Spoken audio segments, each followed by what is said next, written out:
merci à toutes et à tous de participer à ce nouveau débat du commerce international consacré à l'Italie, ou plus précisément au système italien de promotion des exportations et du commerce extérieur. Merci bien sûr, un grand merci à Luigi Ferrelli, le patron de l'agence ICE en France, d'avoir accepté de participer à cette et de contribuer à cette discussion. Et je vois que le nombre de participants qui n'arrête pas d'augmenter montre qu'il y a un intérêt très fort dans notre communauté pour ce sujet. D'ailleurs, bon, évidemment, force est de constater que la performance de l'Italie en matière de commerce extérieur de biens en tout cas, est tout à fait remarquable et contraste, je dirais, pas forcément à notre avantage avec la performance française depuis un certain nombre d'années, en tout cas en termes de commerce extérieur de marchandises. Et donc, il nous a paru intéressant d'essayer de mieux comprendre les recettes de ce succès italien en matière de commerce extérieur. Et d'une manière générale, d'ailleurs, c'est un petit peu ce que la fabrique de l'exportation fait depuis quelque temps, à travers une initiative qui a été lancée conjointement par la fabrique de l'exportation et par Total Energy, et qui a associé tous les membres de l'écosystème français de soutien à l'exportation, et qui a consisté à essayer de faire une comparaison, un benchmark, comme on dit maintenant, des systèmes d'aide à l'export de la France par rapport à ses principaux concurrents ou partenaires européens. Et ça a donné lieu à un petit livre blanc d'une trentaine de pages qui synthétise tout cela et formule un certain nombre de propositions. Ce livre blanc, je vous le signale, est disponible depuis 2 jours sur le site de la fabrique de l'exportation, et je vous engage donc tous à le télécharger et à le lire, et évidemment à nous faire part de vos réactions, de vos commentaires. C'est cela qui permet aussi d'enrichir notre réflexion sur ce sujet extrêmement important, dont le but évidemment est d'essayer d'améliorer in fine la performance française dans ce domaine. Alors, évidemment, l'Italie fait l'objet d'une analyse dans ce rapport, une petite analyse qui va être complétée par Luigi, et car au sein du système italien de soutien à l'export, qui apparaît comme un système, pour nous, qui apparaît comme un système extrêmement foisonnant, extrêmement complexe, avec beaucoup d'organismes au niveau central, comme au niveau régional, comme au niveau professionnel, force est de constater qu'il est complexe, mais il est efficace. Et au centre, au cœur de ce dispositif, il y a l'ICE, donc l'Istituto per il Commercio Estero, pardon pour la prononciation, qu'on appelle aussi l'ITA, l'Italian Trade Agency. Les deux sigles s'utilisent de manière très directe. Donc, l'ICE, c'est un petit peu l'équivalent ou l'homologue en quelque sorte de Business France en Italie. Donc, Luigi va nous en parler plus en détail, puisque donc Luigi est le patron de l'agence de l'antenne française à Paris de l'ICE, et qu'il est particulièrement au cœur du système, et particulièrement compétent en la matière, puisque il a fait l'essentiel de sa carrière au sein de cet organisme, en étant en poste dans divers pays. Il a été à Prague, à Bratislava. Il a aussi occupé beaucoup de fonctions à Rome, évidemment, au siège de l'ICE, avec des fonctions notamment, entre autres, en matière financière et en matière de ressources humaines. Et puis ensuite, il a été le patron du bureau de Bruxelles de cette institution, et depuis maintenant 3 ans, il est à Paris, donc comme patron de l'agence d'ICE en France, et donc vraiment particulièrement au fait de l'action de cet organisme, de la comparaison avec évidemment les autres organismes comparables, et de l'écosystème italien de soutien de l'export d'une manière générale. Donc voilà, et donc je propose comme d'habitude que notre intervenant Luigi nous fasse une présentation de ce système, avec effectivement sur la base de quelques slides, une présentation qui va nous conduire, et ensuite il y aura une séance de questions-réponses que j'aurai le plaisir de modérer. Donc, merci encore, Luigi, pour votre participation. C'est très apprécié. D'ailleurs, je vois que le nombre des participants n'arrête pas de monter. Donc, vraiment, l'intérêt est très, très fort pour cette séquence. Et donc, je vous passe la parole bien volontiers. Merci encore. Et bonjour à toutes et à tous.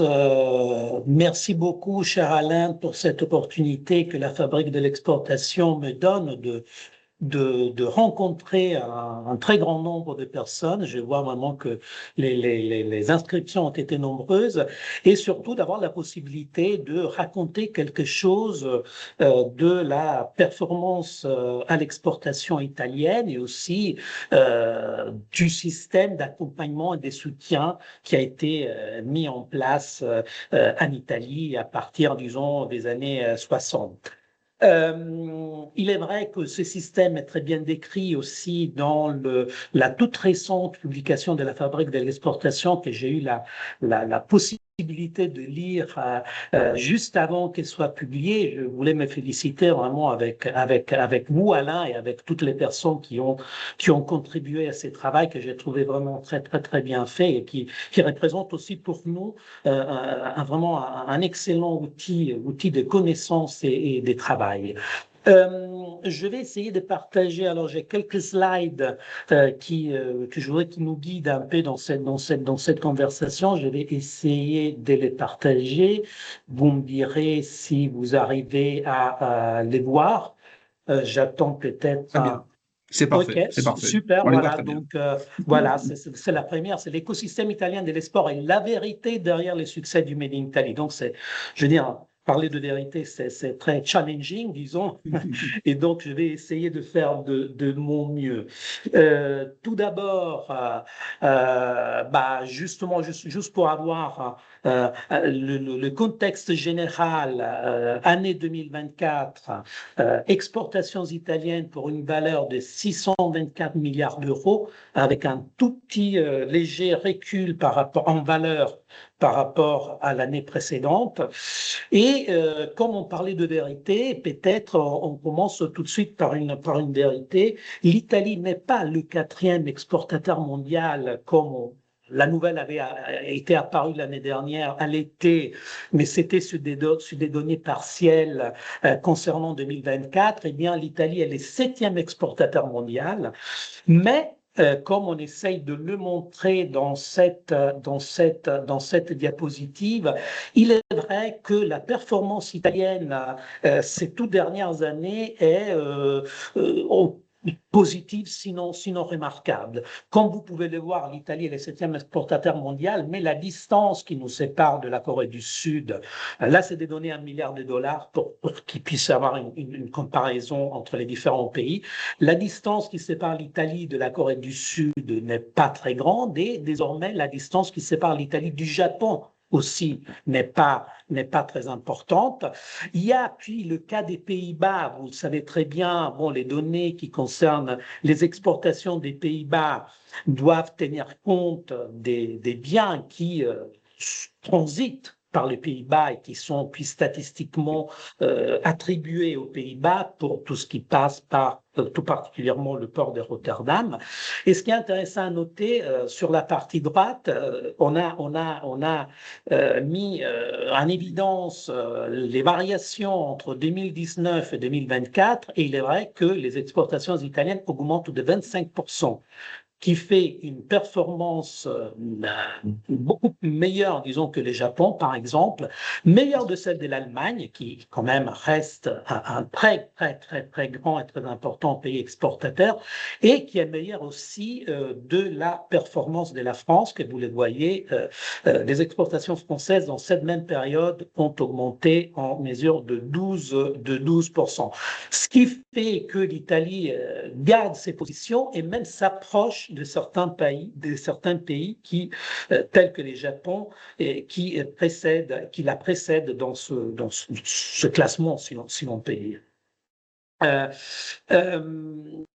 Naturellement, je pense qu'il est aussi important de dire un petit mot sur la composition des exportations italiennes. Naturellement, quand on pense à l'Italie, on pense naturellement à la mode, on pense naturellement au design, on pense naturellement à l'agroalimentaire, mais il est intéressant de noter que le secteur le plus important pour les exportations italiennes est représenté par, on a indiqué mécanique, disons en général, c'est les biens d'équipement, les technologies, et donc on est plutôt dans le domaine de l'industrie que des biens de consommation. Le deuxième secteur le plus important en termes de valeur à l'export est le pharma, la chimie et surtout les pharma. Et puis, naturellement, on a l'agroalimentaire et puis la mode, les moyens de transport et le système maison, comme on l'appelait, mais c'est l'ameublement, le design.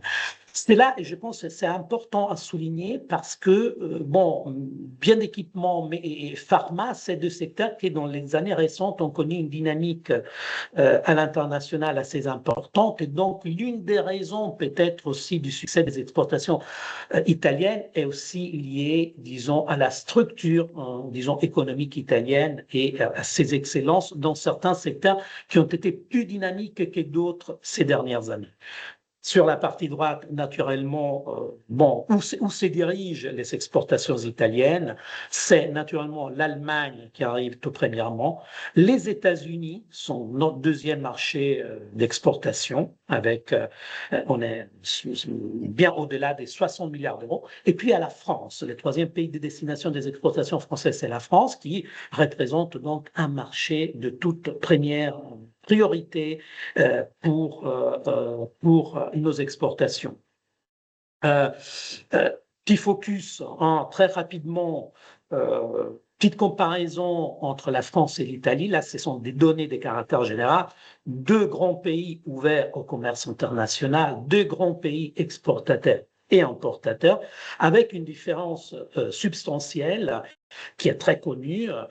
L'Italie a traditionnellement une balance commerciale positive. Là, on a les données relatives à l'année 2024, mais aussi celles relatives aux 9 premiers mois de l'année 2025 et qui confirment un peu la tendance de 2024, tandis que la France a, disons, une balance commerciale qui est traditionnellement négative. Bien sûr, il faudrait puis étendre notre raisonnement, on pourra peut-être le faire aussi après, plus tard, dans la session des questions. Bon, il n'y a pas que les marchandises, hein, il y a aussi les services. Et là, disons, la relation se renverse d'une certaine façon. La France occupe une place très importante au niveau international dans les services avec un excédent très important qui compense une partie importante du déficit commercial, tandis que l'Italie a, disons, un déficit, donc une place moins importante, beaucoup moins importante que la France dans le commerce international des services, avec un déficit donc qui grignote un peu de son excédent, commercial. Mais si on reste sur, disons, sur la partie bien, voilà, ça c'est un peu une petite comparaison entre nos deux pays. Et pour ce qui est des relations bilatérales, elles sont extrêmement importantes. Il y a, disons, là aussi, disons, une balance commerciale qui est traditionnellement positive pour l'Italie. En 2024, on était aux alentours de un excédent qui a dépassé les 16 milliards d'euros. Là, toutes les données que je cite sont des données de sources italiennes. Donc, par rapport à celles de sources françaises, il peut y avoir des petites différences, mais je pense que l'essentiel des données nous mène dans la même direction, que ce soit des données de l'Istat, de l'INSEE italien ou des sources françaises. Ce qui est intéressant à noter, que le commerce bilatéral, quand même, dépasse largement les 100 milliards d'euros. Donc, on parle de des pays qui ont des relations commerciales vraiment très importantes. Et si on ajoute, disons, aux relations commerciales, aux relations en termes d'investissement, on voit clairement qu'il s'agit de deux pays qui sont très profondément intégrés. La France, par ailleurs, représente le premier investisseur en Italie. Donc, les investissements français en Italie sont plus importants que les investissements allemands, américains, etc. Donc, c'est vraiment des relations très, très importantes. Et puis, on dira aussi un petit mot sur le rôle que les investissements étrangers en Italie, disons, sur l'impact que les investissements étrangers en Italie ont aussi sur les exportations italiennes. Donc, voilà, juste pour dire que c'est vraiment des relations très importantes avec un excédent italien qui se reproduit d'année en année. On en avait parlé avec Alain quand on s'était rencontré aussi avec Sylvia, que je remercie aussi pour les soutiens et pour l'organisation de ce webinaire, de dire un petit mot aussi, comme c'est vraiment l'actualité de ces semaines, disons, qu'est-ce qui se passe, disons, dans les relations commerciales avec les États-Unis. Comme vous pouvez le voir, bon, il y a quand même une exposition italienne qui est plus importante par rapport aux États-Unis de la France. En 2024, comme vous pouvez le voir, là, on a utilisé les données de cette année. Donc, on est en 2025, les premiers mois de 2025, 52 milliards d'euros d'exportations italiennes, tandis que la France, 34 milliards, c'est très important, mais l'Italie est quand même, disons, est très exposé. C'est le deuxième marché des destinations, les États-Unis, pour notre pays. Donc, une exposition très importante. Et là aussi, un excédent commercial italien traditionnellement très important par rapport aux États-Unis. Et encore, premiers 9 mois de 2025, un plus 9% en valeur des exportations italiennes. Donc, c'est une donnée qui peut paraître étonnante au vu de l'introduction des droits des douanes qui, naturellement, concernent aussi les produits qui arrivent d'Italie. Là, naturellement, faire des prévisions, c'est très compliqué. Donc, l'administration Trump nous a habitués aussi à des annonces qui se suivent l'une à l'autre. Donc, c'est vraiment très compliqué de faire des prévisions. Il faudrait un peu creuser ces données, naturellement, parce que, disons, en ce moment, il y a quand même un repli si on ne considère pas les données qui concernent l'Irlande, qui sont influencées par les relations très importantes qu'il y a entre l'Irlande et les États-Unis dans les secteurs pharmaceutiques tout particulièrement.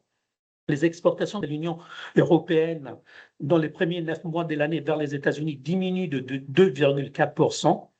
Il n'y a que 2 pays qui connaissent une augmentation de leurs exportations vers les États-Unis. À nouveau, c'est les Pays-Bas, mais avec toute la prudence qu'il faut utiliser quand on parle des données concernant les Pays-Bas, et l'Italie, justement, avec ce plus 9%. Mais ce 9% est lié, lui aussi, au secteur pharmaceutique et à certaines livraisons de navires. Donc, c'est la partie moyen de transport différent des véhicules qui donne une contribution très importante. Par exemple, l'agroalimentaire replie, le vin italien fait moins 4%. Donc, ça sera intéressant de voir les données qui vont sortir dans quelques jours, qui vont être publiées dans quelques jours concernant le mois d'octobre, et puis ce qui va se passer dans les prochaines semaines. Donc, il y en a juste un webinaire. Il y en a qui parlent d'une certaine résilience aussi des exportations européennes vers les États-Unis, mais je pense qu'il faut en ce moment être très, très, très prudent. Ce qui est sûr, c'est que l'Italie a une exposition très importante par rapport aux États-Unis, bien plus importante que celle de la France. Pour venir donc à l'écosystème italien, qui est par ailleurs très, très bien décrit dans la toute récente publication de la Fabrique de l'exportation, donc que j'invite tous nos intervenants à lire parce que c'est vraiment très, très, très bien fait. Alors, il est vrai que, disons, le système italien s'appuie sur des instruments et des institutions qu'on retrouve aussi dans d'autres pays, qu'on retrouve en France, qu'on retrouve en Espagne, qu'on retrouve en Belgique, disons dans tous les pays qui ont fait l'objet aussi de cette étude de la Fabrique de l'exportation. Donc, au niveau, disons, de l'État central, au niveau national public, il y a trois différents acteurs qui s'occupent respectivement des services réels, donc des services d'accompagnement. Donc, c'est notre agence, l'ICHE, c'est l'Agence italienne du commerce extérieur. Il y a toute une série de services financiers qui sont garantis par la Cassa Depositi e Prestiti, qui est l'équivalent de la BPI française, surtout à travers une organisation qui s'appelle Simest. Et puis, naturellement, il y a les services d'assurance des crédits à l'exportation, qui est géré en Italie par FACE, qui fait aussi partie du groupe des Cassa Depositi e Prestiti. Ce qui est intéressant dans notre système, c'est qu'il y a un rôle très important qui est joué au niveau régional et local. Alors, l'Italie n'est pas un État fédéral, ce n'est pas l'Allemagne, mais il est vrai que les autonomies des régions sont un peu plus poussées qu'en France. Et il faut dire aussi que le commerce extérieur compte parmi les compétences aussi des régions. C'est une compétence à la fois de l'État italien, mais c'est une compétence aussi des régions. Ce qui veut dire donc que les 20 différentes régions italiennes gèrent des financements qui intègrent les financements qui sont mis à la disposition de ICE, des SACE, des Simest, etc., au niveau de l'État central. Et c'est peut-être une caractéristique qui différencie un peu l'Italie par rapport à certains autres pays européens. Il y a un rôle important qui est joué par les chambres des commerces, et ça, je pense que ce n'est pas si différent que ça par rapport à ce qui arrive en France.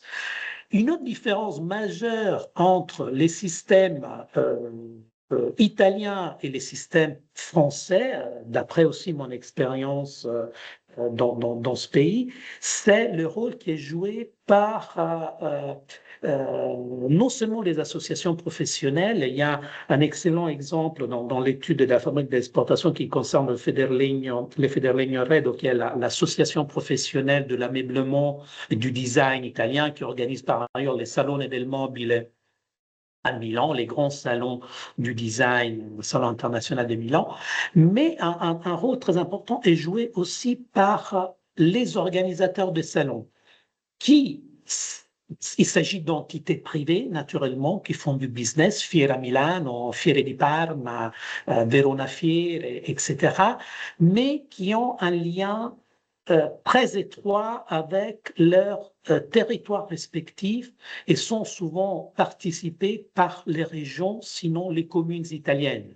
Donc, c'est des entités privées qui font du business, mais qui incorporent aussi, on pourrait dire, une mission publique. Et donc, il y a, pour ce qui concerne notre agence, une sorte de triangulation très importante qui se fait entre notre agence, les associations professionnelles et les organisateurs des salons italiens pour une activité qui est très importante pour notre agence, qui est l'organisation de missions de professionnels étrangers vers les grands salons professionnels italiens, qu'il s'agisse du salon du Mobile, du Vinitaly, du Cibus, du Tutto Food, de Pitti, etc., etc., etc. Donc, une partie importante de notre travail, c'est naturellement l'organisation des paris nationaux. On y reviendra dans quelques instants, mais c'est aussi ce travail qu'on fait en partenariat avec les associations professionnelles et les organisateurs des salons italiens pour que les professionnels étrangers visitent nos propres salons en Italie. Et c'est une partie importante, aux alentours de 25% du budget de notre agence est consacré à cette activité spécifique.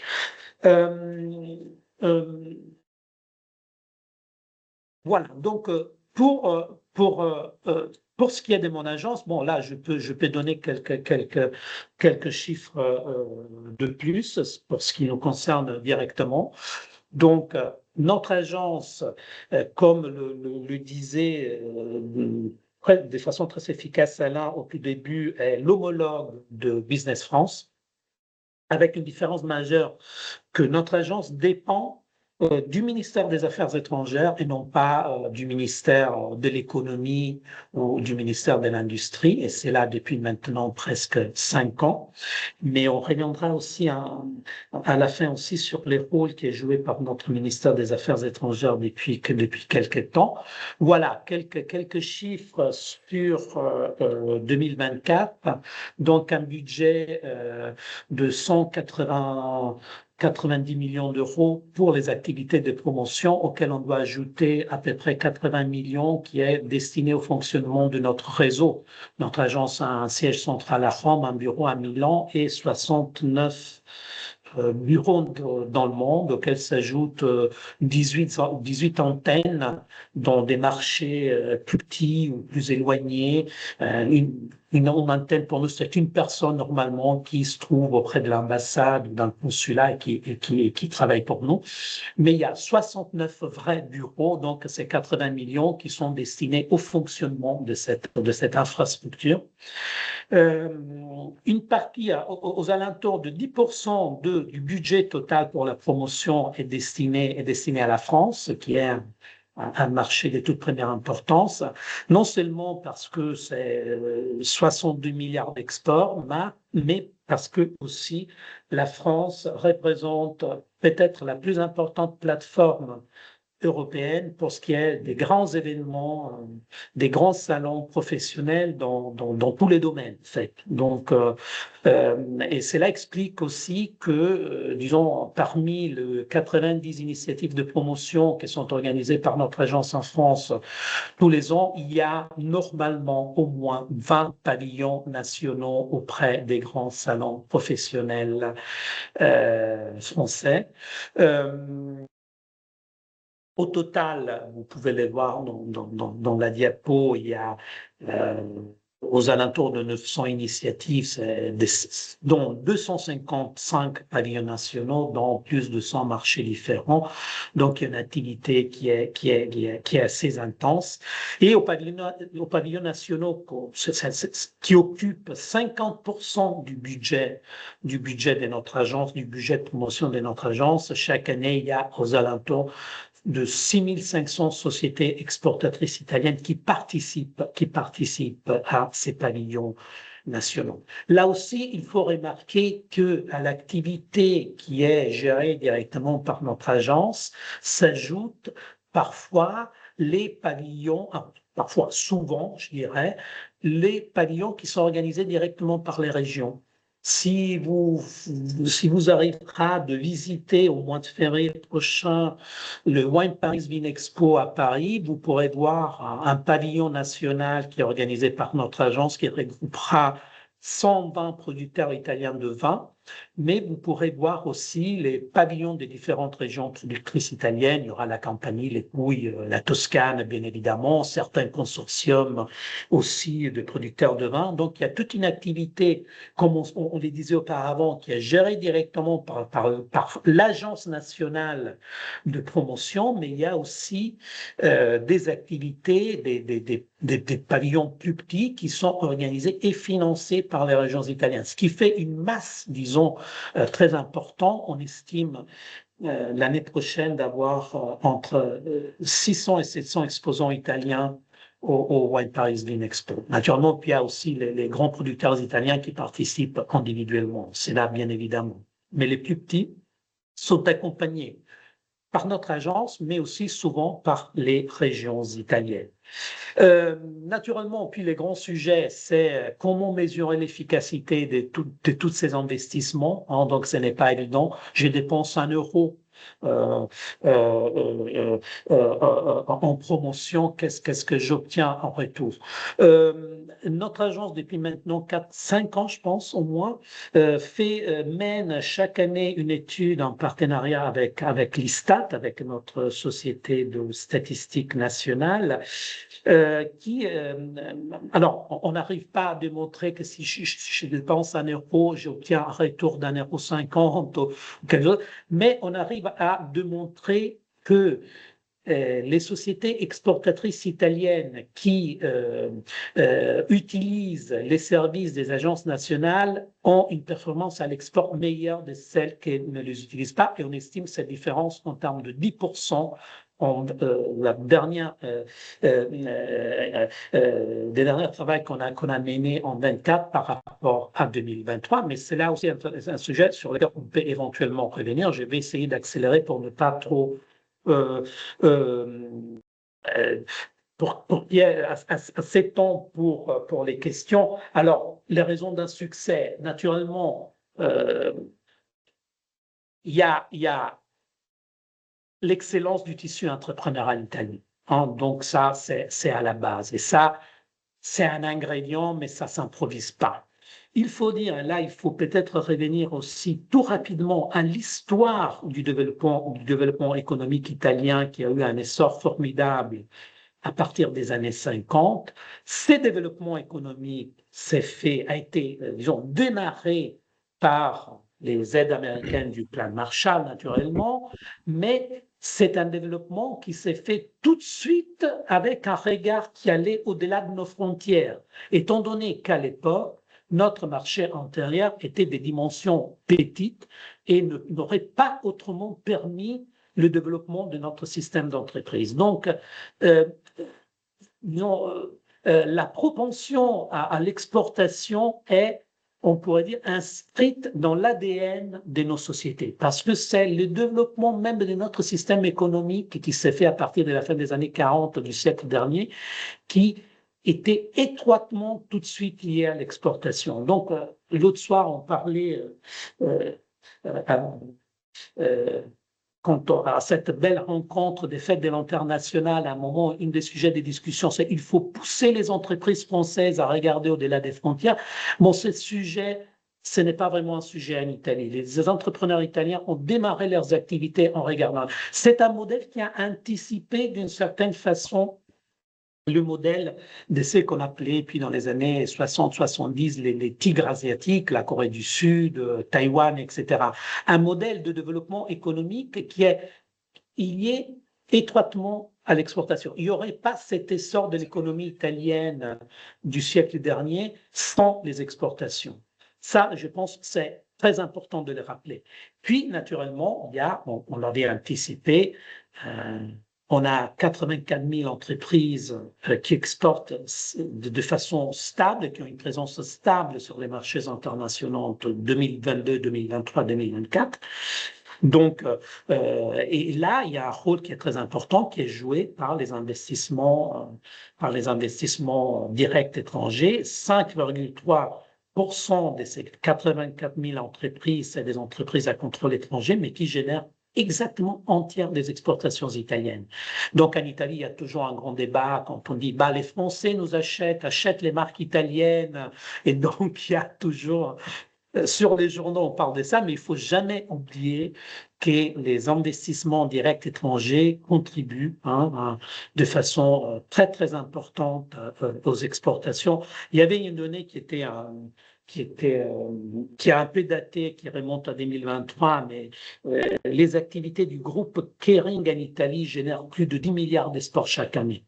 Donc, puis Kering connaît une période un peu compliquée, mais c'est juste pour donner un petit exemple de l'importance des investissements étrangers. Et puis, bien sûr, il y a les grands groupes multinationaux italiennes, 10% de ces 84 000 entreprises, qui génèrent 40% des exportations. Le reste est fait de entreprises indépendantes, si l'on peut dire, ou d'entreprises qui font partie de groupes italiens, mais qui ne sont pas des groupes multinationaux. Voilà. C'est pour cette raison, donc l'importance des investissements étrangers me permet de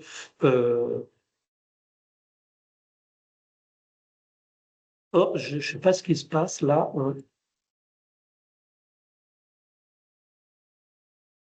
Voilà, je reviens sur.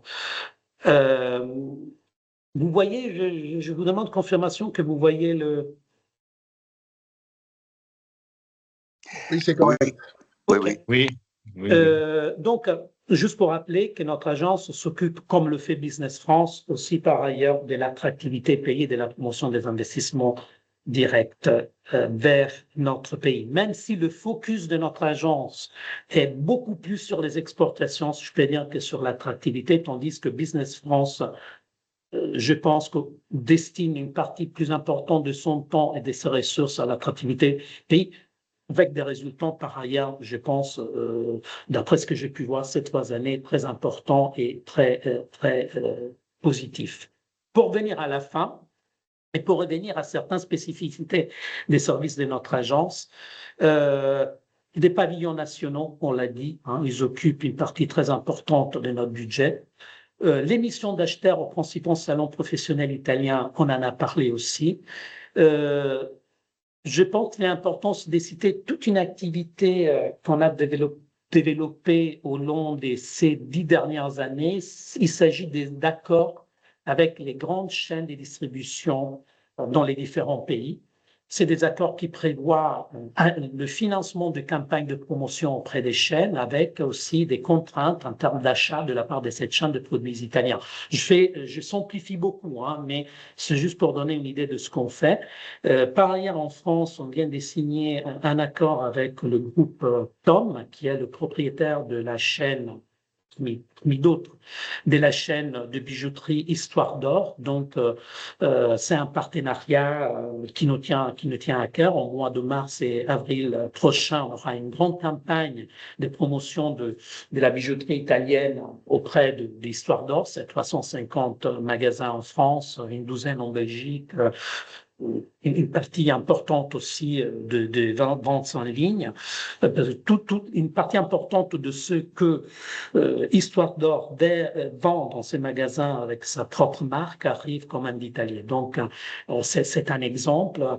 Et aussi les accords, et c'est une activité qui s'est tout particulièrement développée après le Covid, les accords avec les plateformes de e-commerce, que ce soit du B2C ou du B2B.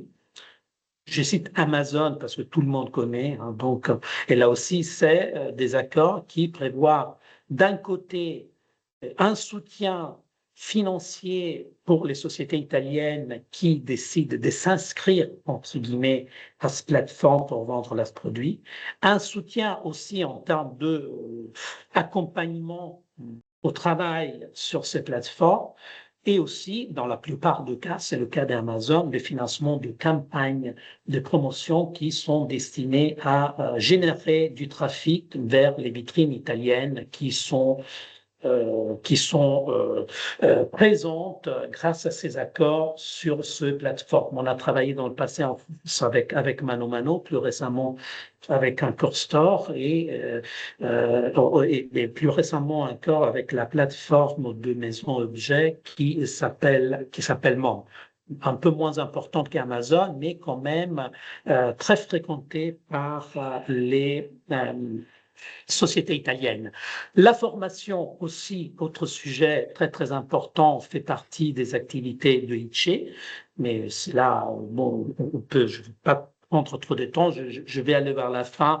Notre agence dépend du ministère des Affaires étrangères. Il faut dire que notre ministère des Affaires étrangères joue un rôle de plus en plus important aussi en termes d'accompagnement de nos sociétés du système économique et commercial italien à l'étranger. Il y a je voudrais dire aussi, les jeunes générations des diplomates qui sont beaucoup plus sensibles que dans le passé. Moi, je parle de l'Italie, de l'importance de la diplomatie économique et commerciale, et de plus en plus, toutes nos activités sont encadrées dans les activités du ministère des Affaires étrangères et de la coopération internationale. Et ça me faisait plaisir juste de dire un petit mot concernant l'Europe pour terminer cette présentation. J'espère ne pas avoir été trop long. Eh bien, on parle beaucoup des États-Unis, on parle beaucoup de la Chine, mais n'oublions jamais que l'Europe est la première puissance économique et commerciale du monde. L'Union européenne est le premier pays exportateur de biens et de services dans le monde, avec une part des marchés qui est aux alentours, si je ne me trompe, de 16%, plus importante que celle des États-Unis et que celle de la Chine. Par ailleurs, l'Union européenne a un excédent et dans les biens et dans les services qui n'est pas le cas des États-Unis et de la Chine.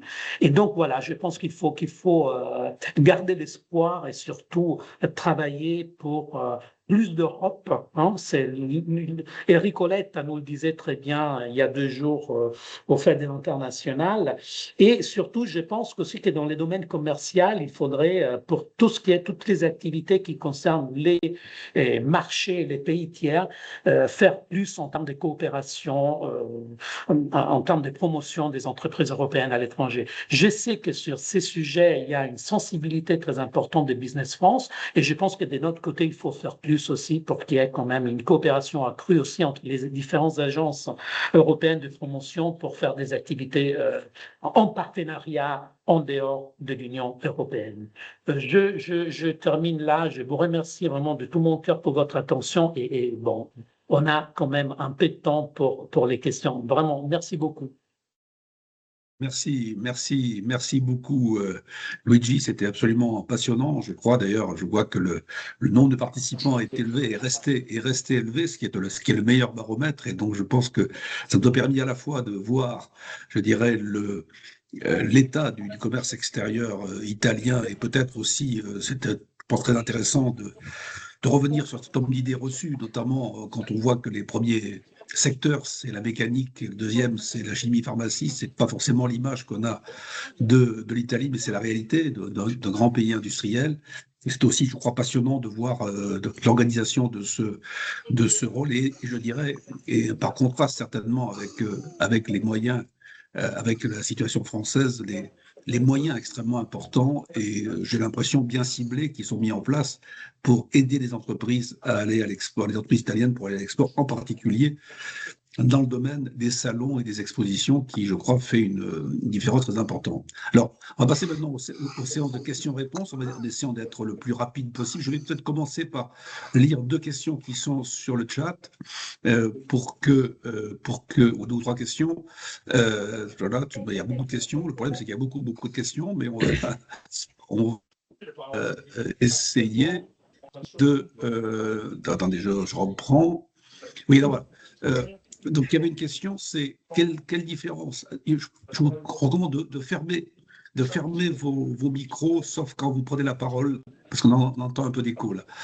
Quelle est la différence entre les actions impulsées par l'ITCHE et les organisations professionnelles? Est-ce qu'elles sont en concurrence? Réponse rapide, si vous pouvez, mon cher Lucie. Oui, non. Alors, elles sont pas en concurrence. Les associations professionnelles italiennes participent à l'élaboration du programme de promotion annuel. Il y a notre programme. On a des programmes d'1 an avec une projection sur 3 ans, et toutes les associations professionnelles peuvent faire des propositions. Donc, elles participent au process d'élaboration du programme de promotion qui est puis après réalisé en partenariat avec notre agence. Il y a une question qui revient un peu là-dedans. Est-ce qu'il existe un programme équivalent à Team France Export en Italie? Non. Il n'y a pas vraiment un programme qui puisse être comparé à la Team France Export en Italie. Je réponds assez rapidement parce que je vois quand même très bien, pas mal de non, c'est très questions. clair. C'est très bien.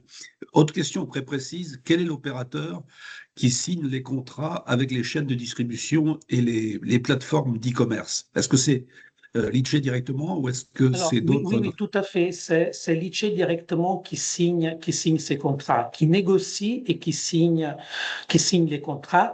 On a quand même, disons, toute une série de contraintes. Hein. Donc, il y a toute une évaluation qui se fait en amont sur, disons, les dimensions du potentiel partenaire.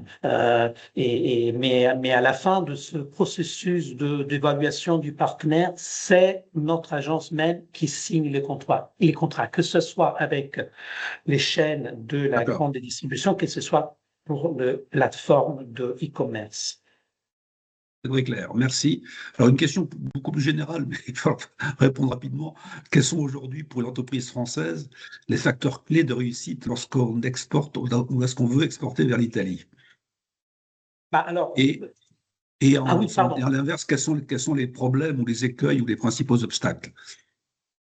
Alors, il est vrai que, disons, il y a une présence française remarquable en Italie en termes d'exportation et aussi, surtout en termes d'investissement. On le disait dans la présentation, la France représente les premiers pays Oui, oui. investisseurs en Italie, dans beaucoup de domaines. Bien sûr, le luxe, tout le monde connaît, Lactalis, tout le monde connaît, mais il y a quand même des investissements très importants aussi dans l'industrie, dans la chimie, dans la logistique. Donc, c'est une présence française tout à fait remarquable. Et je pense que l'un des facteurs clés de la réussite des sociétés françaises, c'est aussi ce qu'on remarque toujours, c'est vraiment cette grande capacité que les sociétés françaises ont de programmer leurs activités, la solidité financière. Donc, ce sont des facteurs qui aident beaucoup la présence française en Italie. Il est vrai aussi que, et c'est très intéressant, je remercie la personne qui a posé cette question sur, disons, la dimension peut-être culturelle aussi des relations franco-italiennes. Il est vrai qu'il faut éviter de penser que les Italiens et les Français se rassemblent trop. Hein. Donc, on a cette tendance à dire, bon, on est à peu près, on partage tellement de choses qu'on se rassemble beaucoup, mais il est vrai qu'on a quand même une approche aussi à la dimension du business qui est assez différente, mais qui peut générer des malentendus parfois, hein, quand on pense qu'on est vraiment très près, qu'il n'y a pas vraiment de différence, mais qui représente aussi peut représenter un atout important en termes de complémentarité. C'est-à-dire l'approche rationnelle, cartésienne, si je peux me permettre de dire, française, je pense qu'il s'intègre parfaitement avec une attitude, disons, plus flexible des Italiens qui sont souvent en mesure d'imaginer des solutions taillées sur mesure aux exigences d'un client, mais qui manquent, les Italiens, parfois de cette capacité quand même d'une approche rationnelle et cartésienne au business. Donc, une fois qu'on a compris un peu ces différences, je pense qu'il y a quand même énormément de complémentarité et qui fait quand même le succès quand même d'énormément de relations, des partenariats franco-italiens dans l'industrie. Bien, merci. Alors, une question plus générale. Donc, vous avez dit qu'il y a 84 000 entreprises exportatrices en Italie. Là, il y a une question sur quelle est la répartition entre les petites entreprises, les PME, les TPE, les ETI et les grandes entreprises. Est-ce que vous avez une idée en deux mots de ce... Je pense qu'évidemment, le poids des PME, mais comme toujours, doit être très important parce que si on résume Oui, tout à en fait. Je nombre ou en volume, c'est pas du récupère. tout pareil. Oui, non, je l'ai récupéré rapidement. J'avais un. Alors, carrément, parmi ces 84 000 entreprises, la plupart sont des micro ou petites entreprises. D'accord. Mais ce qui change, on l'a vu dans une des diapos, ce qui change de façon assez importante, c'est la contribution puis que les différentes catégories d'entreprises donnent à l'export. Donc, on a parmi les 84 000 sociétés qui ont exporté de façon, qui ont une présence stable ces 3 dernières années sur les marchés internationaux, la moitié, c'est des micro-entreprises. Donc, à 40 000, c'est des micro-entreprises. 31 000, c'est des petites entreprises. On parle des critères européens de définition D'accord. Oui, d'accord. Oui, des d'accord. dimensions, D'accord. etc. D'accord. Et presque 10 000, c'est des moyennes entreprises et il y en a moins de 2 000 qui sont des grandes entreprises. Donc, C'est très clair. les micro-entreprises, alors les 40 000 micro-entreprises, donc presque 50% du total, génèrent 25 milliards d'exports. Donc, sur les 624, Oui. donc 40 000 entreprises, mais 25 milliards d'exports. Les grandes entreprises, 286 milliards d'exports. Donc, il y a carrément relation entre la dimension et la capacité euh, non seulement d'être de façon stable sur les marchés, mais aussi de générer des chiffres d'affaires importants à l'international. C'est très clair. Merci. D'ailleurs, on voit bien la typologie qui est un peu assez différente de la France, parce que je pense qu'en France, la partie TPE est certainement beaucoup plus faible en réalité. Autre question sur le chat. Quelle est une grande question? Quelle est la grande différence entre ITCHE ou ITA et Business France? Alors, je pense que la différence la plus importante est dans la gouvernance. Donc, notre agence maintenant dépend depuis quelques années intégralement du ministère des Affaires étrangères, ce qui signifie aussi que nos budgets sont des budgets qui nous viennent du ministère des Affaires étrangères. Et ça, c'est déjà une différence. Je ne sais pas si ça a une répercussion sur les activités.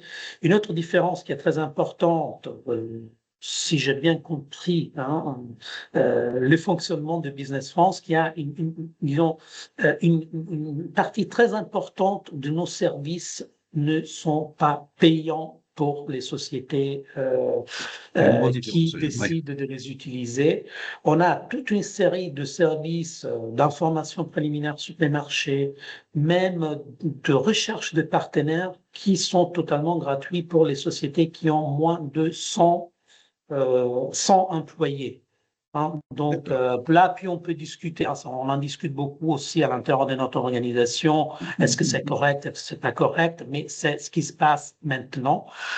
Pour ce qui est, par contre, de la participation au salon, on en a beaucoup parlé, des 150 salons qui on organise chaque année dans plusieurs marchés. Là, il y a une contribution de la part des sociétés qui s'inscrivent aux pavillons nationaux à la couverture des coûts de participation. Donc, on estime que participer avec Itché à un salon a un coût qui correspond à peu près à 40% de ce que seraient les coûts d'une participation individuelle. Donc, il y a un soutien financier important, même si les sociétés, là, ils en payent une partie des coûts d'organisation, mais les soutiens financiers est assez important. Ça, je pense que c'est une différence majeure entre la façon dont fonctionne notre organisation et la façon dont fonctionne Business France. Bien, très clair, c'est très clair. Je pense que c'est un point d'ailleurs très important, effectivement, que nous avons soulevé dans notre étude, dans notre analyse, mais ça, c'est une confirmation très claire. Alors, il y a beaucoup de questions, je suis désolé, je fais assez vite. Y a-t-il des formations proposées directement par Itché, comme par exemple les formations que propose BPI France, ce qu'on appelle les accélérateurs BPI France? Est-ce qu'il y a des choses comparables chez Itché? Oui, alors, bon, l'accélérateur BPI est vraiment quelque chose c'est vraiment un super programme, c'est vraiment un excellent programme. Alors, Itché, depuis ses tout débuts, s'occupe de formation sur disons, dans deux directions différentes. D'un côté, on a des programmes de formation post-universitaire, je ne sais pas si on dit ça en français, post-universitaire. Donc, on recrute de jeunes qui ont un diplôme universitaire, normalement qui ont fait des études économiques ou de relations internationales, pour les former sur les sujets du commerce international. Donc, on forme des experts de commerce international. Naturellement, on travaille sur des chiffres qui ne sont pas énormes et le but, c'est de former des professionnels qui soient embauchés par les petites et moyennes entreprises. Puis, on fait de la formation directement au cadre des entreprises avec des programmes qui se sont développés beaucoup, qui se font désormais beaucoup en ligne, ce qui nous a permis quand même d'étendre énormément quand même le chiffre des personnes qu'on arrive à toucher avec ces programmes et qui se consacrent de plus en plus sur les aspects de la digitalisation du commerce mondial, etc., et tous les nouveaux instruments qu'il faut connaître pour que on puisse aujourd'hui travailler mieux travailler à l'international. Mais oui, on s'occupe beaucoup des formations dans ces directions et on forme aussi, et parce que je sais, Alain, que c'est un sujet que vous avez déjà indiqué comme très intéressant aussi, que, disons, pour ce qui est des expériences italiennes, sur les temporary export managers. Donc, ces managers qui sont, disons, qui qui travaillent pour une période limitée auprès des entreprises aussi pour aider les plus petits, naturellement, à démarrer leurs activités à l'international ou à mieux les gérer, naturellement. Donc voilà, on s'occupe de la formation de ces professionnels, on contribue à la formation de ces professionnels dans les contextes de programmes qui, après, peuvent bénéficier aussi d'un soutien financier de la part de Simest, de l'agence qui s'occupe du soutien financier aux activités internationales des entreprises. Et merci beaucoup, Lanva. Il y a encore des questions sur le chat, mais on va passer à quelques questions en live, si j'ose dire, pour alterner un peu. Donc, Sylvia, qui ne s'appelle pas Stéphane Boulet, mais qui s'appelle Sylvia Carter, a une question. Puis ensuite, Cédric, je crois. Mais rapidement, là aussi, on va essayer de faire très, très rapidement dans les deux cas. Très, très vite, hein, très, très vite. D'abord, grazie mille, Luigi, pour cette présentation très intéressante. Moi, j'ai 2 questions et demie, désolé, mais donc la première, c'est pour rebondir sur l'axe digital et le financement que vous apportez aux entreprises dans les plateformes e-commerce. Ça correspond à quoi? C'est 100% du projet et dans quelle durée? Deuxième question, la part nationale pour les entreprises éligibles aux aides ITSE, c'est quoi? Est-ce que 100% de produits italiens doivent être faits en Italie ou pas? Et la demi-question qui est la dernière, c'est les 84 000 entreprises dont vous avez parlé tout à l'heure. Ça concerne uniquement les accompagnées par l'ITSE, ce n'est pas la totalité des entreprises italiennes exportatrices. Parce que autrement, le nombre, c'est beaucoup plus élevé. Je réponds tout de suite à ta deuxième question. Alors, 84 000, c'est les sociétés italiennes qui ont exporté de façon continue sur 3 ans, 2022, 2023, 2024. Ce ne sont pas toutes ces sociétés n'ont pas été, disons, accompagnées par l'ITSE. Il est vrai que le nombre total de sociétés italiennes qui exportent est beaucoup plus important, mais ce n'est pas, disons, parmi ce plus grand nombre, je pense qu'on dépasse les 200 000, c'est des sociétés qui font des activités d'exportation pas continuelles, donc spot, si je peux dire. Donc voilà, donc les 84 000 sont celles qui ont une présence stable sur le marché.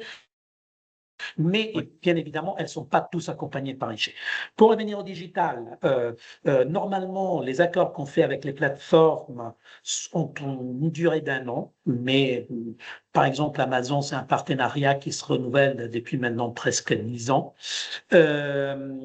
Disons, on prend en charge, pour ce qui est des plateformes, on prend en charge les 100% des coûts, hein, donc tout est financé par ITSE. Hein, voilà, donc ça, il n'y a pas ça marque une différence avec la participation au salon, par exemple, où nos sociétés sont quand même appelées à prendre en charge une partie de 40%, disons, 40% des coûts de participation et d'organisation des pavillons nationaux. Je ne sais pas si c'est bien répondu à et la part nationale du produit italien.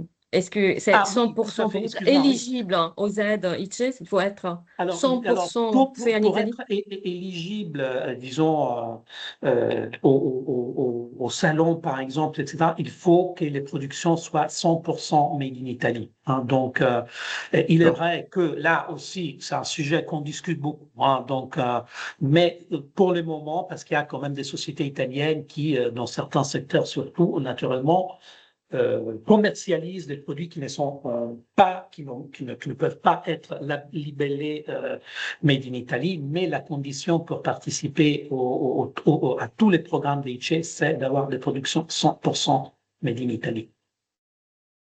Merci beaucoup. Je passe la parole peut-être à Cédric qui a levé la main aussi pour poser une question depuis assez longtemps, donc une question rapide. Merci, question effectivement rapide parce que je dois partir dans 2 minutes.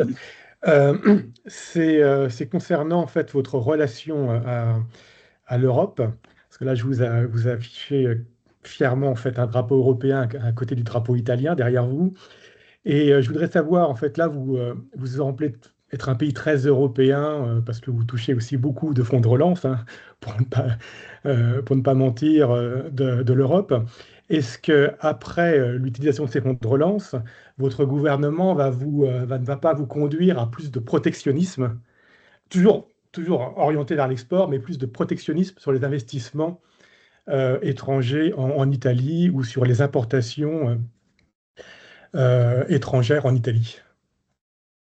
Oui, il est vrai que l'Italie, disons, l'une des raisons, disons, d'une certaine stabilité économique récente, vous l'avez très bien dit, Cédric, au fait que l'Italie est parmi les pays de l'Union européenne celui qui a touché le plus gros montant des aides et relances. Cela est vrai, cela explique aussi un peu euh, un bilan qu'on peut considérer globalement positif, même s'il y a des points critiques assez importants pour ce qui concerne l'économie italienne. Donc, une croissance, par exemple, qui est assez faible. On estime terminer cette année avec 0,5% de croissance du PIB, qui est vraiment très, très, très faible, et même plus faible que la France.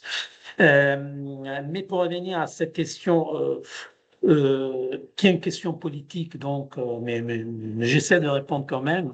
Je n'ai Pas de pas risque, franchement. hein. Non, non, mais je pense que moi, je vois ce qui se passe et je peux faire un commentaire sur les données. Je n'ai pas vraiment l'impression qu'il y ait une perspective de réintroduction de mécanismes de protectionnisme. Par contre, il y a, je pense, une activité qui se fait de plus importante en termes d'attractivité pays. Donc, je ne vois pas franchement à l'horizon un risque protectionniste, que ce soit par rapport aux investissements ou par rapport aussi aux sujets plus strictement commerciaux. De toute Merci. façon, on est dans un contexte européen pour le moment qui ne nous permet pas de marge de manœuvre, même si quelqu'un pouvait en avoir l'intention, pour le moment au moins. Parfait, je pense que c'est très clair. Didier également a levé la main depuis un petit moment, donc je passe la Oui, parole. je vais être très rapide. Donc, vous avez parlé d'exportation. Donc, exportation, je fabrique et je vends. Vous avez parlé de prise de capitaux, on va dire, dans les sociétés. Quelle est la politique, en fait, des sociétés italiennes en termes de transfert de technologie et de transfert de production pour créer des filiales locales, des JV, enfin, n'importe quelle structure, mais qui permet de s'implanter vraiment localement? Et ça, je ne l'ai pas vu dans votre présentation. Alors, je ne sais pas si on peut parler d'une politique générale qui concerne, si on peut généraliser par rapport à l'attitude des sociétés italiennes pour ce qui est de l'implantation à l'étranger des transferts des technologies. Il est vrai que si on veut parler d'une différence entre la France et l'Italie de ce point de vue, qu'il y a une propension italienne qui est moindre par rapport à la France dans ce domaine, c'est-à-dire que les investissements italiens à l'étranger ont une dimension beaucoup moins importante des investissements français. Donc, je pense que là, vraiment, les sociétés italiennes peuvent faire plus et il y a pas mal de travail à faire pour qu'il y ait quand même une internationalisation plus marquée de nos sociétés. Par ailleurs, on l'a vu, plus les sociétés s'internationalisent en termes aussi d'ouverture de filières à l'étranger, plus la performance à l'export s'améliore. C'est peut-être banal de les dire, mais c'est ce que les chiffres nous démontrent. Mais c'est vrai que là, il y a, je pense, un retard de l'Italie par rapport, par exemple, à la France, puisqu'on parle de la France. Merci. Donc, Sylvie Veruel a levé la main aussi. Je vous passe la parole. Oui, oui, merci. Alors tout d'abord, merci beaucoup, Monsieur Ferrelli, pour cette présentation très structurée, très, très éclairante. Alors moi, focus sur l'industrie manufacturière. Donc deux questions, c'est les plus gros salons qui se tiennent sur ce thème en Italie. Et quelles sont les régions les plus dynamiques? Bon, je me doute qu'il y a la Lombardie, le Piémont, mais est-ce que c'est vrai? Est-ce que je me trompe? Est-ce qu'il y en a d'autres? Peut-être sur le Latium, je ne sais pas. Et puis enfin, les aides financières qui sont proposées aux exportateurs, notamment au niveau de la prospection, de recherche de partenaires, de clients sur la France. Merci beaucoup. Alors, oui, merci pour cette question. Alors oui, alors l'Italie est la deuxième manufacture d'Europe, hein, c'est l'Allemagne et puis l'Italie. Donc, l'Italie a su garder, je dirais, les entreprises italiennes ont su garder quand même un savoir-faire dans la manufacture qui est très important. Les régions les plus dynamiques, vous avez cité la Lombardie et les Piémonts, ça c'est sûrement vrai. Il faut pas oublier l'Italie du Nord-Est, donc la Vénétie, les Friuli, les Trentins qui sont tout aussi dynamiques et qui ont et on le voit à l'international souvent. L'Emilia-Romagne aussi, c'est une région très dynamique et aussi, disons, qui a connu des résultats très importants aussi en termes d'innovation. Et c'est, disons, Bologne et les alentours de Bologne, c'est un peu la capitale. On parlait de la mécanique, de biens d'équipement. Vraiment, l'Emilia-Romagne est vraiment à l'avant-garde, je dirais même, par exemple, dans le packaging. C'est vraiment. Il y a des districts qui sont vraiment à la pointe de l'innovation au niveau global. Donc, il est vrai qu'elle est un peu moins connue que la Lombardie, peut-être, mais l'Emilia-Romagna, c'est une région extraordinairement dynamique et je pense qu'elle est devenue la troisième région exportatrice italienne après la Lombardie qui arrive à la première place et le Piémont. Et puis, naturellement, au fur et à mesure qu'on descend la Toscane aussi, il y a les Latium aussi. Par exemple, on parle de Pharma, la région de Rome, en fait, joue un rôle important dans les pharma, mais bien sûr, au fur et à mesure qu'on descend, c'est connu, il y a une question de décalage, disons, de développement entre le nord de l'Italie et le sud de l'Italie, qui est un des grands sujets, et peut-être aussi encore, malheureusement, une des grandes faiblesses de notre pays. Hein. Donc, il faut travailler plus encore au développement du Sud. C'est ce qu'on essaie de faire, par exemple, pour ce qui est de l'attractivité du pays. Donc, il y a des opportunités d'investissement dans le sud de l'Italie, mais naturellement, pour les Français, c'est plus facile de regarder au Piémont, au nord-ouest, à la Lombardie, mais il y a quand même pas mal d'opportunités d'investissement aussi dans le sud de l'Italie, qui en a énormément besoin.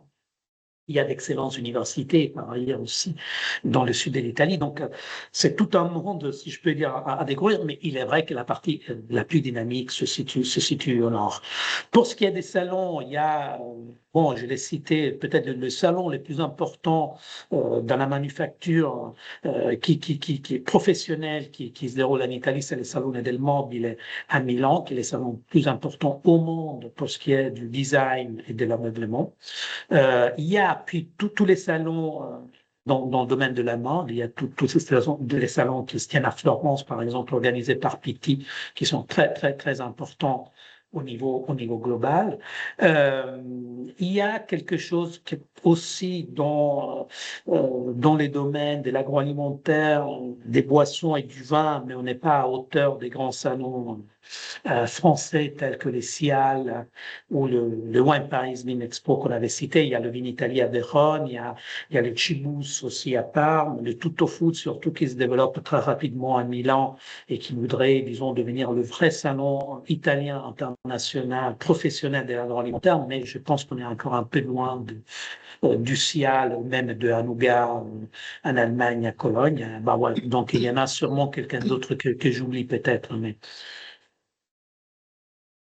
voilà. Et concernant les aides financières à la prospection, oui. Ouais. Alors, il y a, notre agence ne gère pas directement les aides financières, donc notre aide financière, notre soutien financier est en direct d'une certaine façon. Quand on organise un salon, on prend en charge une partie des coûts qui retomberaient autrement sur les sociétés. Il y a Simest cela c'est très bien décrit dans les activités des Simest sont très bien décrites dans les documents, dans l'analyse de la fabrique de l'exportation. C'est l'agence italienne qui s'occupe de financement et il y a quand même des solutions qui sont assez intéressantes pour la prospection des marchés, même pour la participation aux salons internationaux, pour l'ouverture de showrooms, de filiales, etc. Donc il y a aussi des programmes de soutien, des soutiens financiers qui visent les petites et moyennes entreprises. Merci beaucoup. Parfait, merci beaucoup. Donc, quelques petites questions. Il y a encore une série de questions. On va essayer de faire très rapide. Il y a une très simple. quelle est la taille minimum pour une entreprise pour être accompagnée par ITCHE? Est-ce qu'il y a une taille minimum? Il n'y a pas, il y a pas de taille minimum, en fait. D'accord. Un principe, toute société, indépendamment du nombre d'employés ou du chiffre d'affaires, peut accéder, disons, au programme d'accompagnement des ITCHE. Et puis, bien sûr, il faut voir si, il faut faire un peu, voir si cette société est prête ou pas. Mais puis, il y a quand même des différences qui sont très importantes. Dans l'agroalimentaire, souvent, on accompagne des sociétés qui sont vraiment de taille très petite. Hein, tandis que, bien sûr, quand on parle de bien d'équipement, etc., la taille est naturellement beaucoup plus importante. Mais il y a pas de taille minimum, il y a pas Clair. un Très seuil. bien. Voilà. Très bien. Autre question, est-ce que les entreprises exportatrices en général gèrent directement leurs commandes avec leurs importateurs étrangers ou est-ce qu'elles utilisent des agents ou des distributeurs? Bon, je suppose qu'il y a les deux, mais enfin. Oui, vous avez raison. Oui, il y a les deux, naturellement. Il y a des représentants des agents qu'on continue d'utiliser, mais de plus en plus, les sociétés italiennes essayent de gérer directement les relations avec les importateurs, au moins aussi avant d'envisager de créer une stable organisation en France ou dans notre pays, donc une filiale. Il y a une tendance à moins utiliser des agents et à gérer directement. Mais ça, disons, puis il faut voir cas par cas, secteur par secteur, société par société. Il y a cette tendance-là. Mais c'est vrai que les deux existent. Ok, merci beaucoup. Oui, alors le traité du Quirinal, qui est un Oui, accord qui a été signé, un grand accord qui a été signé entre la France et l'Italie il y a quelques années. Est-ce qu'il a renforcé notre coopération avec l'Italie à ce jour? Ou est-ce qu'il a eu d'effet, d'impact économique concret? alors, il est très difficile de mesurer l'impact économique du traité du Quirinal. Il est vrai que le modèle, c'est le traité de l'Élysée, naturellement, entre la France et l'Allemagne. Et bon, je pense que c'est une opération qui est très importante. C'est deux pays d'une telle importance qu'il fallait qu'il y ait un traité qui pousse encore plus loin la coopération. C'est un traité qui concerne tous les secteurs, donc c'est la coopération scientifique, la coopération dans les domaines de l'éducation, c'est la coopération dans les domaines judiciaires, donc c'est la coopération. Et puis, naturellement, il y a aussi la coopération dans les domaines économiques et commerciaux. Et là, je pense que alors, c'est difficile de mesurer les effets que le traité a eu, mais je pense qu'il y a encore pas mal de travail à faire pour donner du contenu au traité du Quirinal. Très bien, oui, effectivement, c'est un vaste sujet. Alors, un sujet beaucoup plus précis, c'est sur la filière cuir. Alors, je ne sais pas si vous connaissez certainement un petit peu, Luigi. Est-ce qu'il y a des différences notables, ressources financières, taille, réputation, qualité, etc., entre les entreprises italiennes de la filière cuir qui commercialisent à de grandes entreprises internationales dans le luxe et celles qui commercialisent à des artisans indépendants? Est-ce que c'est les mêmes types d'entreprises? Je pense que Euh, la question, c'est celles qui sont sous-traitantes, en fait, je pense, de groupes de luxe et celles qui travaillent directement, je suppose. Alors, je pense que il y a plusieurs cas où les mêmes sociétés sont à la fois sous-traitants de grandes sociétés et qui commercialisent aussi avec leurs propres marques des différents modèles. Donc, il y a, disons, c'est difficile là aussi de généraliser. Ce qui est certain, c'est que il y a un savoir-faire dans les domaines du cuir et de la maroquinerie qui reste d'un niveau excellent en Italie, même si se confronte ce secteur à quand même une difficulté liée quand même au personnel. Donc, il devient de plus en plus difficile de trouver Ah des oui, jeunes oui.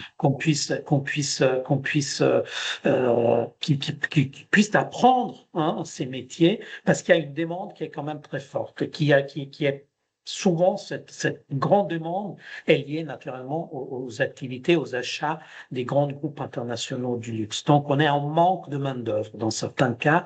Et bien sûr, hôtellerie, restauration, ça on connaît très bien, mais aussi dans certains domaines de la manufacture, il y a de difficultés importantes en termes de qualification professionnelle des jeunes et aussi de nombre de jeunes qui puissent démarrer cette activité qui est, disons, à la lisière de l'industrie, mais de l'artisanat. Hein. Donc, on est vraiment, c'est des savoir-faire qui sont très liés aussi à une connaissance artisanale des matières premières et de la façon dont on s'occupe de ces matières premières. Et c'est vrai qu'il y a pas mal de difficultés de ce côté-ci. Une question qui n'est pas une question d'ailleurs, qui est une remarque d'un participant qui dit qu'il travaille dans le secteur du matériel médical et qu'il y avait peut-être par le passé un certain dénigrement des produits italiens, mais que maintenant tout cela a changé, et que la perception des utilisateurs, qui sont les médecins, des hôpitaux, etc., les ingénieurs, a changé, et que la qualité et le service après-vente fournis par les entreprises italiennes s'est considérablement amélioré. Donc, voyez, c'est pas une simple remarque. Je ne peux que remercier de cette remarque, ça me fait plaisir naturellement, et voilà. Très bien. Ensuite, une question, quid de l'appui privé, enfin des cabinets ou des sociétés qui font de l'accompagnement privé à l'export? Est-ce qu'il est fort en Italie par comparaison à Lecce voilà. Donc, il y a quand même un secteur de privé, disons, d'accompagnement aussi, qui est... Alors, je ne saurais pas dire si c'est plus développé en Italie qu'en France, mais il y a quand même beaucoup de sociétés qui, en Italie, s'occupent aussi de l'accompagnement. Parfois, il y a des collaborations qui se font, par exemple, dans le domaine de la formation aussi. Donc, on est partenaire souvent des programmes qui se font en Italie dans le domaine de la formation, par exemple, au cadre d'entreprises, voire notre agence travailler avec des boîtes de consultation privée, hein, donc qui s'occupent d'une partie de la formation et de l'accompagnement à l'international, mais c'est un secteur qui s'est pas mal développé ces 20 dernières années en Italie aussi, côté privé. alors, après, il y a deux questions que je regroupe un petit peu. Est-ce qu'il y a des cas d'action, enfin, d'entreprises françaises et italiennes travaillant ou allant à l'export ensemble? Et est-ce qu'on a des exemples là-dessus? Et est-ce que Lecce soutient aussi ces partenariats entre entreprises italiennes et françaises pour aller à l'export? Alors, à ma connaissance, citer notamment les pays d'Afrique et les pays du Golfe, mais enfin, oui, ça peut être aussi oui, dans tout d'autres. à fait, tout à fait, tout à fait, tout à fait. Alors, à ma connaissance, pour le moment, il n'y a pas de programmes qui sont en cours, hein, de coopération franco-italienne pour, disons, travailler ensemble ou faire de la promotion ensemble en dehors de l'Union européenne. Mais c'est justement, je pense, l'un des domaines où il faudrait travailler plus. On a des contacts en ce moment même. Je ne sais pas s'il y a quelques représentants des Business France qui étaient là ce matin. On a des contacts en cours avec Business France et qui ont, par exemple, dans les domaines de l'audiovisuel aussi, on n'a pas parlé d'audiovisuel, mais qui est extrêmement important aussi parmi nos activités en France. Et dans les domaines de l'audiovisuel, dans d'autres, il y a quand même des programmes qui pourraient aussi bénéficier d'un appui financier au niveau européen qui pourrait se développer, de coopération bilatérale entre les sociétés italiennes et françaises, mais c'est vrai que là, je pense qu'on est un peu déficitaire. Donc, il faudrait de deux côtés. Hein, donc, sûrement, nous, il faudrait développer une sensibilité plus importante de notre côté, nous, en tant qu'agence aussi, pour connaître plus de ces partenariats. Et je pense que, disons, entre la France et l'Italie, il y a vraiment pas mal d'espace de développement de coopération, parce qu'il y a énormément de complémentarité industrielle, culturelle, et il y a des intérêts qui peuvent coïncider sur certains marchés plus éloignés, au-delà de la Méditerranée, en Amérique du Sud, bien sûr en Asie aussi. Parfait, merci. Je crois que je suis arrivé à peu près au bout de la liste impressionnante des questions qui témoignent de l'intérêt que cette intervention a provoqué. Et d'ailleurs, j'ai aussi beaucoup, non pas de questions, mais de remerciements et de félicitations qui sont adressés à Luigi pour la qualité de cette présentation. Donc, merci encore, c'était absolument passionnant. Je saisis cette occasion pour rappeler encore une fois, comme ça a été fait à plusieurs reprises, donc l'étude que nous avons conduite sur cette comparaison des différents des systèmes d'aide à l'export dans les différents pays européens, donc qui maintenant est disponible sur notre site. Et je signale aussi le prochain événement que nous organiserons, le prochain débat du commerce international que nous organiserons au mois de janvier, le 12 janvier, avec dans la chance d'accueillir Philippe Varin. Philippe Varin, donc c'est l'ancien patron de PSA, d'Areva, donc un grand patron français qui est actuellement président de l'International Chamber of Commerce, donc président mondial de la Chambre de commerce internationale, et qui partagera avec nous sa vision justement du commerce international et de l'avenir du commerce international dans ces temps troublés. Donc merci encore Luigi, vraiment c'était absolument passionnant. Merci à vous tous. Nous avons battu le record aujourd'hui du nombre de participants, du participant, et de loin d'ailleurs, donc ça prouve tout l'intérêt. Merci à vous tous et bonne fête aussi qui s'approche bien sûr à vous tous. Au revoir. Un grand merci Alain.